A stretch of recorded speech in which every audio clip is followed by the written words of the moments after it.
So I have a question for you, because on this path, we want to live consciously and we want to create a conscious life, right? But are we actually living consciously, or are we just consistently moving from the compulsions or the resistances or the stored tension in the system that we're trying to avoid?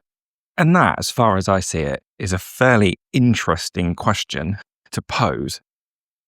Because if I'm creating my life consciously, that means I'm in control of my actions. But if I look at the subtle actions that I make during the day, like the reason why I go and make that extra coffee at 4 o'clock in the afternoon when I know this is going to affect my sleep, where's that coming from?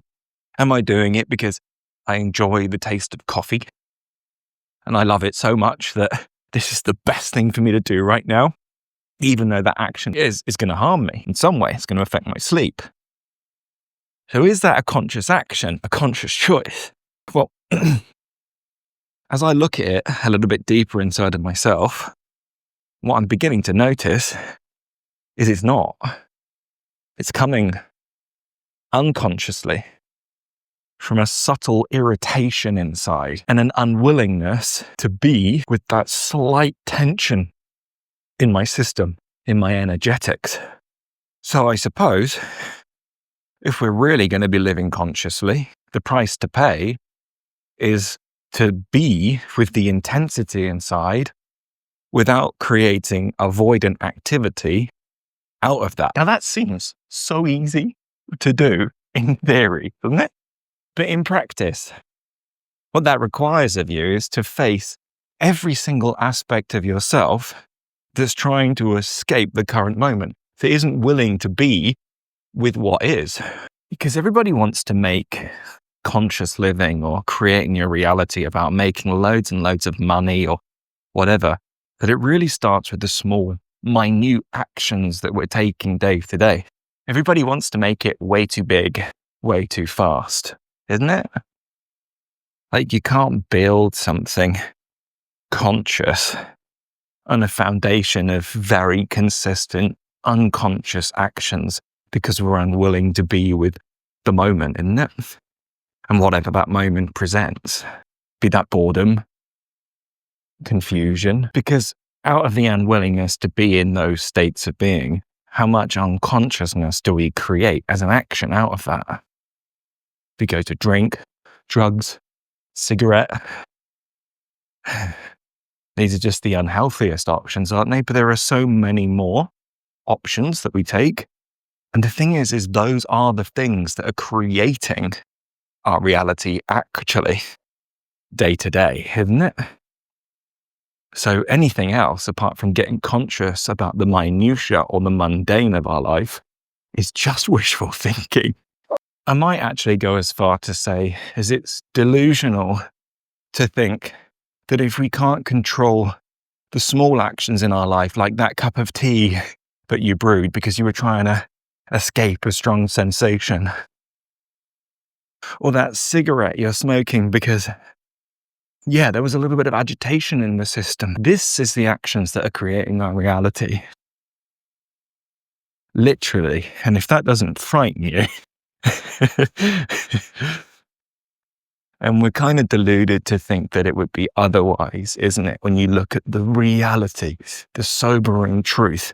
So if you have big dreams for your life and you're using the law of attraction and manifestation techniques, just recognize this is a whole load easier than YouTube spirituality is making it, but a whole load harder to do in practice.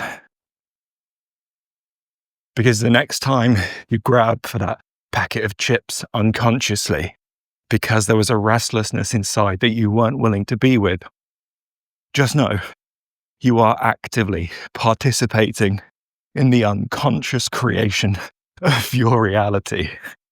And then wondering why life isn't changing the way that we want. And I'm not separate from this. These are just some of the realizations that I'm coming to. So what can you do instead? Well, sit with it. Sit with that agitation. Whatever this moment is bringing up for you. There might be some information that you can garner from that resistance, right? It might tell you something about yourself. It might show you your unwillingness to be with intensity. It might show you how avoidant you are to the current reality. Or maybe you're running from aspects of yourself. You can only know this in the sobering reality of now, isn't it? And the karma underneath the unconscious action might have such a strong pull to it because it's been done repetitively. It's become a habit in some way. So I'm not by any means saying you have to change the action, the karma, instantaneously, because you may not be able to. There might be an unconscious momentum behind it. But what I am challenging you to do is sit with it.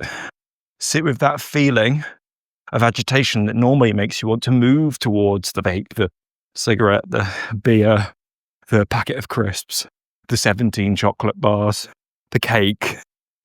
Just sit with the feeling first before you move towards the action. And just that small amount of awareness, if you can get that, I guarantee to you, the timer will be ticking on it.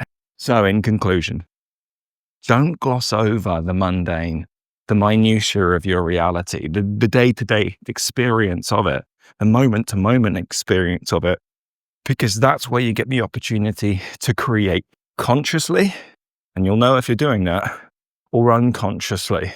And you may not know if you're doing that, but hopefully we've laid out some of the ways in which we are doing that here. And life is self-fulfilling in a way. It's going to get you to see the actions that you're doing through self-honesty, because it's going to keep putting pressure on you. It's going to keep giving you tidbits of information. Are you doing this? Can you see that thing you're doing there? And in time, sometimes a long time for some of us, we come to the realization, life has been guiding me all along with that. I just wasn't willing to listen. Because to live consciously as a decision that I've made consciously is hard. And I'm scared of hard. I think that's what we'd all say if we were honest with ourselves, wouldn't we? But what is it they say in life? Everything that you want, truly want, is the other side of that fear that you're avoiding moving through. Because there's one thing hearing all of this and a whole other thing completely in implementing it. And if you want some help with integrating your spiritual journey, your spiritual experience, I've got some sadhana on my channel. These are just the practices that you essentially need to do to grow and evolve and see things inside of yourself. Totally free. You can check them out there. If you want some deeper support, we have the Freedom Blueprint, and you can access that down below.